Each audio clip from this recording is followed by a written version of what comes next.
जय हिंद दोस्तों। क्लासेस भी सत्यम के ऑफिशियल यूट्यूब चैनल दोस्तों आप सभी लोग का स्वागत है। दोस्तों एसएससी सीजीएल 2024 में टीयर 2 की कट ऑफ कितने रहने वाली है, पहली बात, और दूसरा कितने रैंक तक के बच्चों का सिलेक्शन होने वाला है, इसका मैं कंप्लीट एनालिसिस कराने वाला हूं।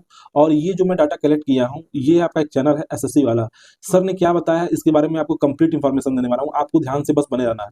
यहाँ दोस्तों बस एक बात मैं और ऐड करना चाहता हूँ कि जब तक आपका फाइनल आंसर की ना आ जाए तब तक आपको कुछ भी मान के नहीं चलना, ठीक है। ये इस समय के डाटा के हिसाब से वही बता रहा है, ठीक है। अभी आपका फाइनल आंसर की के बाद बहुत कुछ चेंजेस देखने को मिलेंगे, इसलिए आप लोग इसको कंप्लीट मान के मत चलिएगा। लेकिन इससे आप कम से कम ये देख सकते हैं कि हाँ कितने रैंक तक के बच्चों का सिलेक्शन हो रहा है, इससे आपको ये अनुमान मिल जाएगा। मैं मैक्सिमम पोस्ट का आज आपको बताने वाला हूँ कि कितने नंबर तक आपका सिलेक्शन होने वाला है।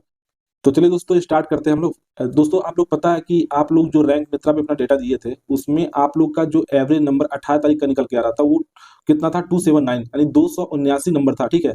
और जो आपका नॉर्मलाइजेशन दिखा रहा है 18 तारीख में वो 287, और जो एवरेज कंप्यूटर का नंबर निकल के आ रहा है वो 26.5 है, और जो टॉपर्स का स्कोर है वो 368 नंबर है। और टोटल यहाँ पे कितने बच्चों ने पार्टिसिपेट किया था, 48,892 बच्चों ने, ठीक है।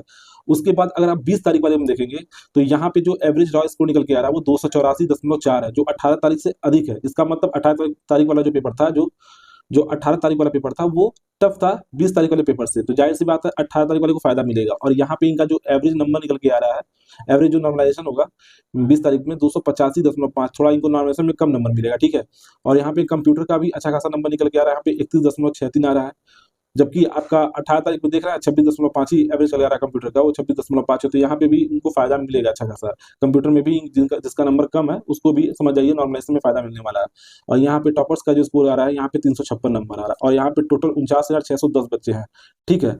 टोटल 315 नंबर पाने वाले बच्चे 8,316 बच्चे हैं। यहाँ तक मैं आपको चीजें बता दिया हूँ दोस्तों। ये डेटा मैं एसएससी वाला से ही कलेक्ट किया हूँ, ये मेरा डेटा नहीं है, ठीक है। इनके स्तर के हिसाब से कितने रैंक तक के बच्चों का सिलेक्शन इस बार होने वाला है आप लोग को ध्यान से देखिएगा।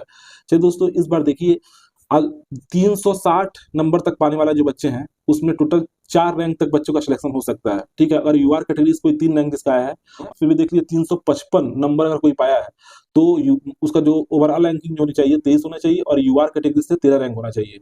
और फिर ईडब्ल्यूएस से 6 और ओबीसी से 4 रैंकिंग तक सिलेक्शन हो जाएगा, जिसका 355 नंबर के आसपास है। और जिसका 350 नंबर है तो 121 रैंक तक बच्चों का सिलेक्शन होगा। यूआर से अगर होगा तो उसका 58 रैंक होना चाहिए, और ईडब्ल्यूएस से है तो उसका 21 रैंक होना चाहिए, और ओबीसी से उसका 42 रैंक होना चाहिए।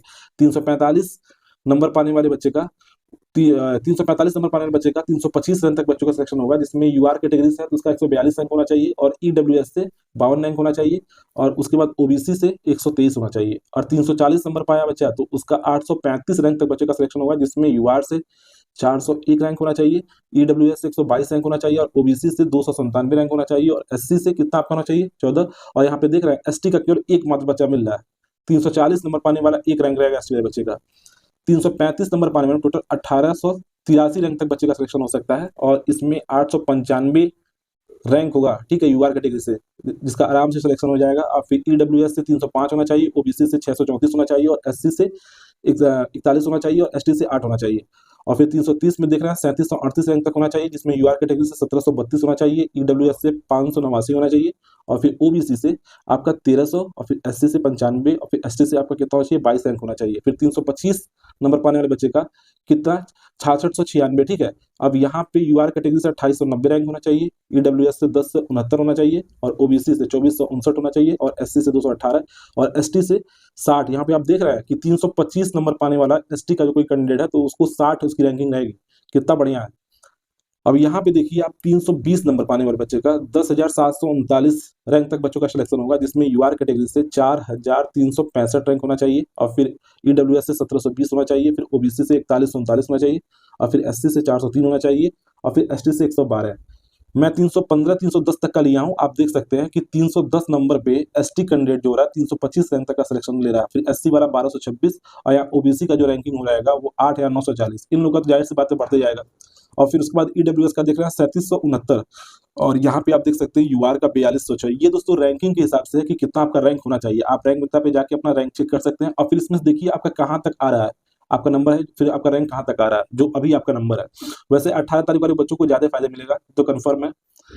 अब ये दोस्तों देखिए एएसओ इन एमईए ठीक है दोस्तों, इसमें मैं प्रीवियस ईयर डेटा से मैं आपको बताने वाला हूँ कि पिछले साल बच्चों का कैसे सिलेक्शन हुआ था और इस बार कितने रैंक तक बच्चों का सिलेक्शन हो जाएगा। ठीक है, इसमें देखिए दोस्तों, जैसे अगर आप 2022 में देखेंगे तो 23 वैकेंसी था यूआर का, सॉरी दोस्तों 53 वैकेंसी था यूआर का, और 146 ऑल इंडिया रैंकिंग और उसका 46 था, तो यूआर कैटेगरी में उसका हो गया था, और टोटल नंबर होना चाहिए था 344, मतलब 2022 का मैं बता रहा हूँ। और ओबीसी से देखेंगे तो 34 वैकेंसी था, और ऑल इंडिया रैंकिंग इसका था 588 ओबीसी वाले बच्चे का, टोटल 336 नंबर पे इसका सिलेक्शन हो गया था। फिर देखिए ईडब्ल्यूएस में 12 वैकेंसी थी, और यहाँ पे आपका ऑल इंडिया रैंकिंग 351 है, और यहाँ पे देख रहे हैं 339 नंबर होना चाहिए थे। यहाँ पे आप देख सकते हैं कि ओबीसी से 3 नंबर अधिक ईडब्ल्यूएस का कट ऑफ गया है। ठीक है, और फिर देखिए एससी का है, यहाँ पे 18 वैकेंसी है, यहाँ पे 3926 रैंक तक जो 3926 रैंक है ऑल इंडिया होना चाहिए, और यहाँ पे 320 नंबर तक सिलेक्शन हो गया था। ठीक है, फिर देखिए यहाँ पे एसटी का 9 वैकेंसी था, और यहाँ पे देख रहे हैं 7898 रैंक तक बच्चे का एसटी कैंडिडेट का सिलेक्शन हो गया था, और 311 नंबर होना चाहिए थे। फिर ऐसे आप देख सकते हैं दोस्तों, 2023 में देखेंगे तो आपका 58 वैकेंसी था यूआर से, और 161 रैंक तक सिलेक्शन हो गया था। ठीक है, फिर देखिए ओबीसी से 10 वैकेंसी था, और यहाँ पे 211 रैंक तक का सिलेक्शन हो गया था। ईडब्ल्यूएस में भी 10 वैकेंसी था, तो यहाँ भी 293 रैंक तक बच्चों का सिलेक्शन हो गया था। यहाँ पे देखिए 13 वैकेंसी एससी का, तो यहाँ पे 2784 रैंक तक बच्चे का सिलेक्शन हो गया। यहाँ पे देख सकते हैं नीचे आप 9 वैकेंसी है, तो यहाँ पे 4116 रैंक तक बच्चे का सिलेक्शन हो गया था एसटी में। ठीक है, यहाँ पे नंबर भी देख सकते हैं 2023 में कितना कितना गया है, तो यूआर का देखिए 331 नंबर गया था, ओबीसी का देख सकते हैं 329 गया था, ईडब्ल्यूएस का 327 गया था, और एससी का 311 गया था, और एसटी का 307 गया था।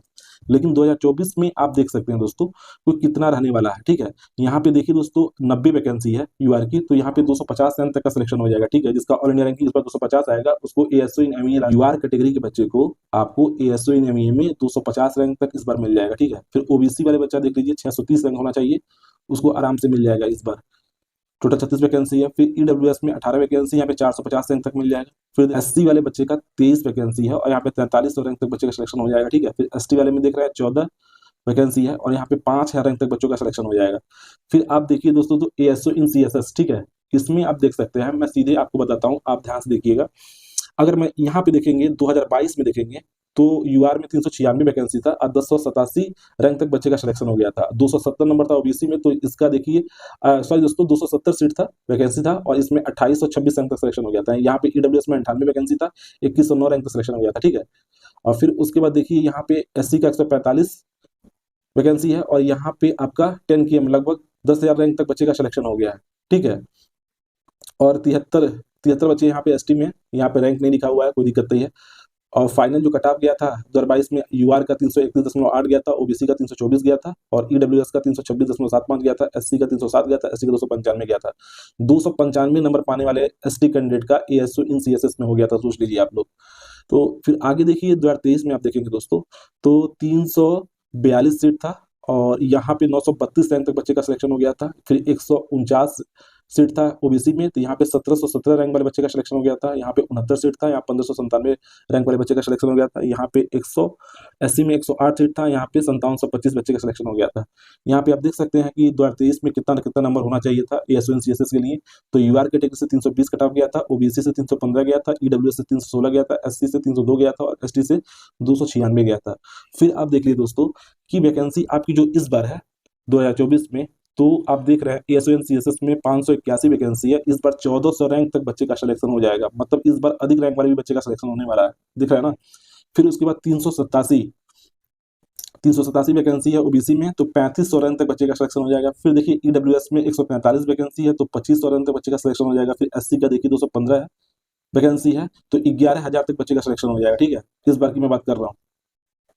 चलिए दोस्तों फिर आगे आते हैं हम लोग। ये दोनों चीज मैंने आपको बता दिया है, एएसओ इन सीएसएस और एएसओ इन एमईए, ठीक है, दोनों मैंने बात कर दिया। अच्छा दोस्तों एक चीज देखिए कि इस बार जो आपका 2400 ग्रेड पे की जो वैकेंसी है उस पर कितने रैंक तक बच्चे का सिलेक्शन हो जाएगा। ठीक है, तो मैं सीधे बता रहा हूँ आपको, ध्यान से सुन लीजिएगा। टोटल आपका यूआर कैटेगरी से 2024 में जो 2400 ग्रेड पे की वैकेंसी है वो 4711 है, 11,000 रैंक तक बच्चे का सिलेक्शन हो जाएगा। ओबीसी में 2747 वैकेंसी है, 13,000 रैंक तक बच्चे का सिलेक्शन हो जाएगा। ईडब्ल्यूएस में 1056 वैकेंसी है, 13,500 रैंक तक सिलेक्शन हो जाएगा। और एससी में आपका 1712 वैकेंसी है, 16,000 रैंक तक सिलेक्शन हो जाएगा। और उसके बाद यहाँ पे आप देखिए एसटी का 1,004 वैकेंसी है, यहाँ पे 17,000 तक सिलेक्शन आराम से हो जाएगा। ठीक है, एसटी कैटेगरी से। फिर दोस्तों आप लोग देख लीजिए जीएसटी इंस्पेक्टर का कितना होना चाहिए इस बार, जो वैकेंसी है कितना रैंक पे आपको जीएसटी इंस्पेक्टर मिल जाएगा। तो दोस्तों देखिए इसमें 2024 में यूआर कैटेगरी से 2594 वैकेंसी था, और इसमें 3000 रैंक जिसका रहेगा इस बार उसको जीएसटी इंस्पेक्टर में आराम से मिल जाएगा। फिर ओबीसी में 1537 रैंक तक मिल जाएगा, 45 मतलब ओबीसी में 1537 वैकेंसी है, 4500 रैंक तक मिल जाएगा। फिर ईडब्ल्यूएस में 585 वैकेंसी है, 4800 रैंक तक मिल जाएगा। और फिर एससी में 963 वैकेंसी है, 310 रैंक तक मिल जाएगा। और एसटी में 492 वैकेंसी है, 307 रैंक तक मिल जाएगा। ये सारी चीजें मैंने आपको बता दी दोस्तों। अब जब जब का फाइनल आंसर किया आएगा तो आप लोग फिर एक बार जाके रैंक मित्रा पे आके अपना डेटा चेक कीजिएगा और अपना रैंक देखिएगा। उसके बाद एक बार फिर से लास्ट में देखा जाएगा कि कितना आपका फिर कितना चेंजिंग हो रहा है, ठीक है, क्योंकि चेंजिंग तो आपको देखने को मिलेगा। जब नंबर बदलेगा तो रैंक भी बदलेगा, जाहिर सी बात है। तो सब कुछ मान के नहीं चल रहा है, मैं आपको बस दिखाना चाहता हूँ। मैं मैक्सिमम टीचर लोग का मैं चाह रहा हूँ कि जो बढ़िया से बता रहे हैं चीजों को मैं आपके सामने रखूं, और आप लोग अपना बस चेक करिए। अभी बहुत एकदम ज्यादा विश्वास करने की जरूरत नहीं, जिसका ज्यादा नंबर उनके तो कोई दिक्कत नहीं, लेकिन जिसका कम नंबर है तो बहुत ज्यादा विश्वास करने की जरूरत नहीं है। बस हाँ इतना है कि आप देख सकते हैं कि आपका रैंक कितना आ रहा है। तो अब जब नॉर्मलाइजेशन होगा 18 तारीख में, जो बच्चों का नंबर कुछ कम है, हो सकता है वो बाउंड्री हो सकता है फिर कट ऑफ के अंदर आ जाए। आप लोग के लिए जो मेन मेन चीजें हैं मैं आप लोग को ला के सामने रखता रहूंगा, जिससे आप लोग अच्छे से देख सकें कि क्या ये चीज वाकई में पॉसिबिलिटी है होने की, होगा या नहीं होगा। ठीक है, आप लोग अपना ख्याल रखिए और मेरे चैनल को जो सब्सक्राइब कर लीजिएगा। थैंक यू दोस्तों।